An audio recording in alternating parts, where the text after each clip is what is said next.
there is this university in Benin Republic.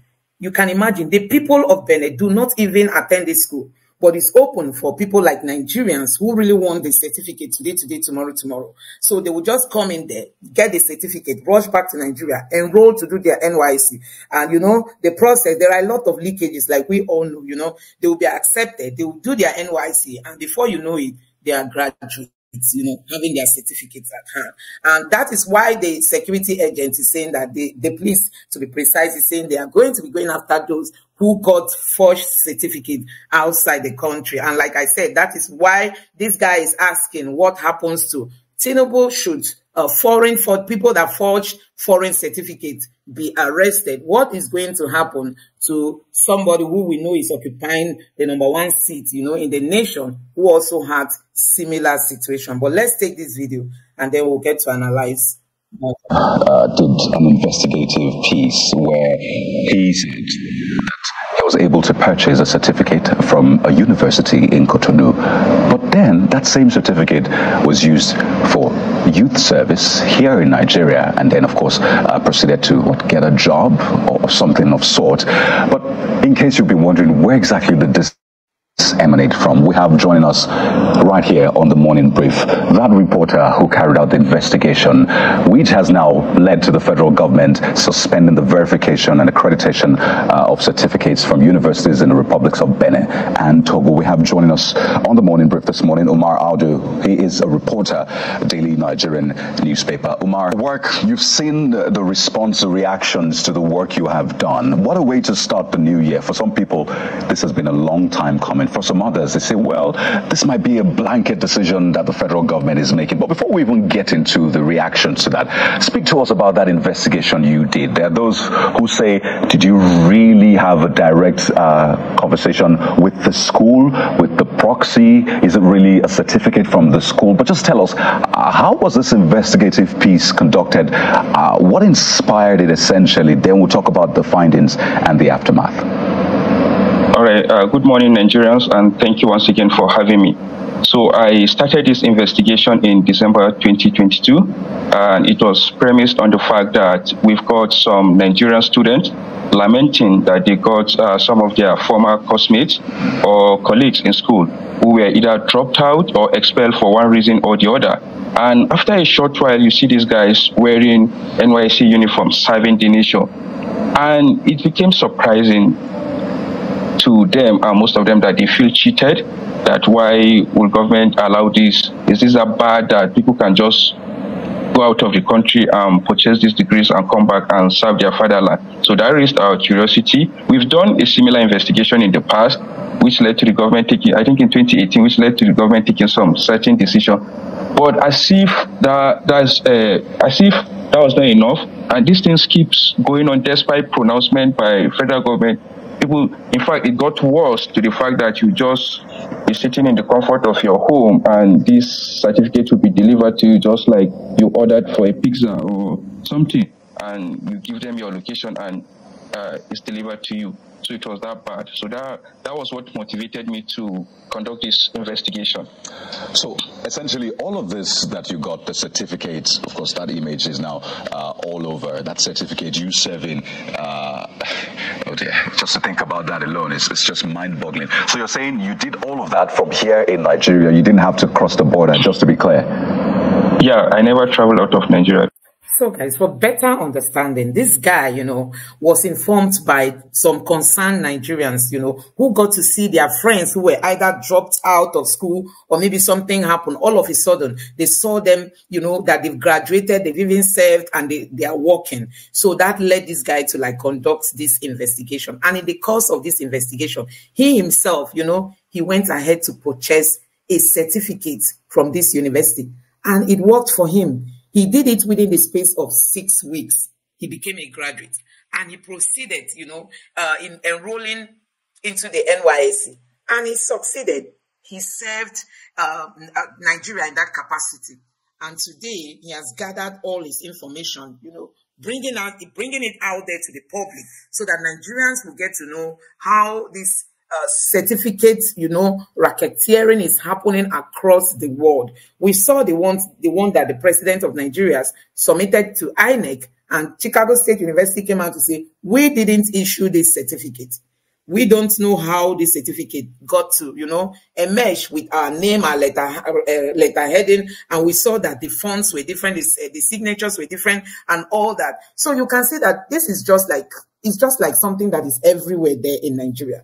But most concerning is for those people who think one day they want to become president of Nigeria, they want to hold the position of the Senate president, and you will see them having forged certificate. Now, the security agents are saying that they want to go after those who have forged certificate. Would they go after our politicians? That's just the questions. Would they be bold enough to call out those politicians that they know that are forged? Because we know some of them that equally showed up, as in there were other names even during the Senate screening of the ministers, that were nominated under this government. We saw issues of forgery and all that. Will the security agents be that bold to go after the politicians, or are they just after the citizens? It's not as if anybody is supporting forgery, but I think when we want to do anything we want to do, let's do it so that the law will apply to everybody in the same way and at the same time, not keeping some people to be sacred cows, and then ordinary Nigerians will be the ones to suffer it. But it's really, really so appalling, the level of, will I call it loopholes that we have in our system. You can just go out, buy certificate. Within the space of less than 2 months, this guy has gotten his certificate. He paid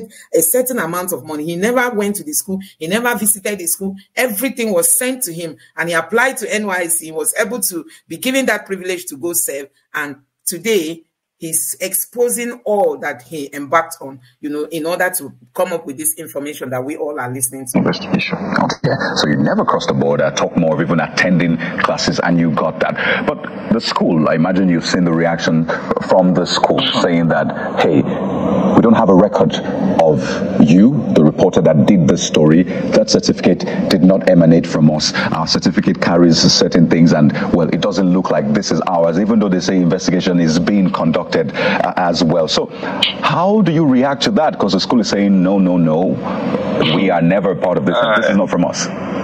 Someone sent me the statement and I just laughed, and I think they were only trying to be clever by half.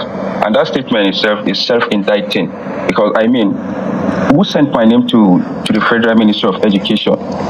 Because it was the school that sent my name to the Federal Ministry of Education, and from there, the ministry sent my name to the NYC, saying that I've fulfilled the requirement set by the standard set by the ministry to participate in the NYC. So who are those people? They know them.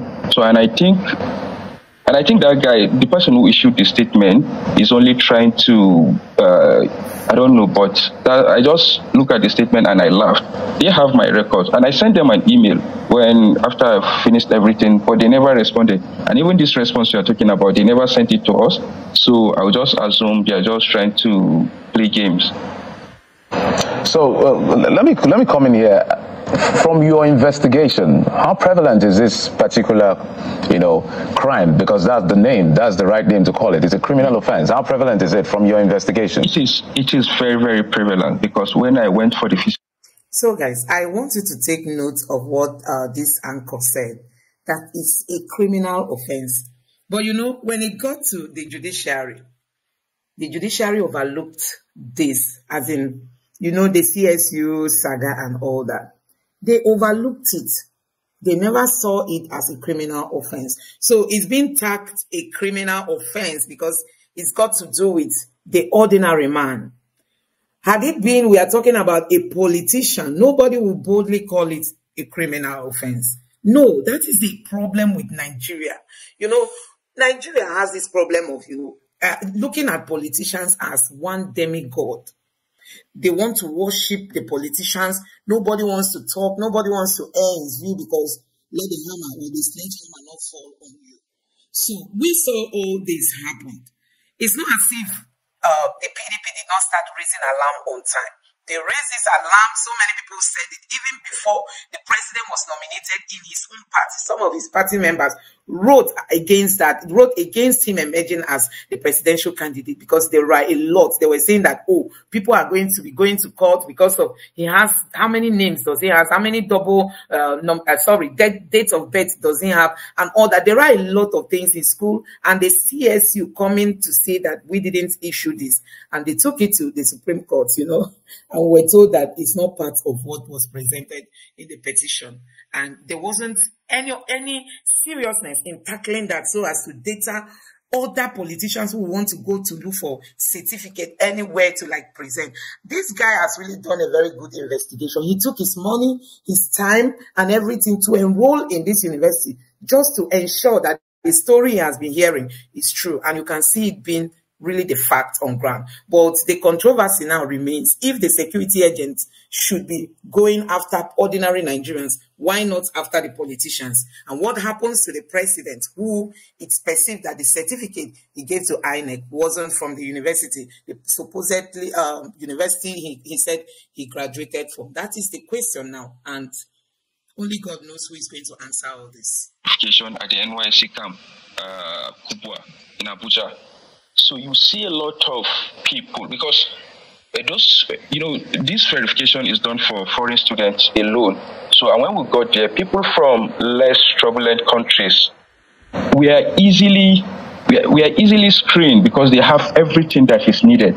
But those of us from Cotonou and Togo, it was a tedious process, and you see over 50 of us lacking one thing or the other. You see that your entry and exit stamp is not up to date, or residence permit. So there were a lot of issues, and those of us who were victims, we are many. We are more than 50. That was for that batch alone. So in previous valleys, it was still the same. It was still the same issues for people who study from Benin. And what that tells you is that anybody you've seen having this kind of issues is definitely, they don't pass through the process as it's supposed. All right, just a follow-up on that question. I did speak with a former NUC executive yesterday, and he talked about this degree mill. So let me get a few facts right. I checked out the school, about 50 staff, 3,000 students, 35 courses, and when they refer to degree mills, sometimes they are not necessarily talking about schools that are not recognized by government. So the certificate you got from that university, did they offer that particular course? I never offered the course. I was not even issued admission letter. I don't know where the school is located. All I did was to get this agent, and he requested for certain amount of money, which I paid. And on the receipt, it was issued that I was admitted into 300 level. So, and I paid 380,000 as tuition fee and other expenses for the evaluation letter, even though subsequently there were demand for some more money, so which I paid. So I never attended the school. I never attended any class, either online, virtual, or physical. So Omar, you're not aware whether they offer I think the degree certificate mass communication, right? Yes, please. So you're not sure whether they offer mass communication as a course in the university or not? You're not sure? On their website, it's indicated that they offered mass communication. And also from the letter sent to the NYC from the Ministry of Education, said they offered, they are allowed to offer mass communication. So the school is accredited. The course is also accredited by the Federal Ministry of Education. Because the question I'm asking is quite critical, because sometimes they say some schools are recognized, however, there are certain courses that are not accredited by the university. That's why, Bukola. Yes, I watched that interview that you had yesterday, Geoffrey, with the former VCO. What's the position now with the NUC? He said some are approved and some are not accredited. But you keep referring to the Federal Ministry of Education, Mr. Umar.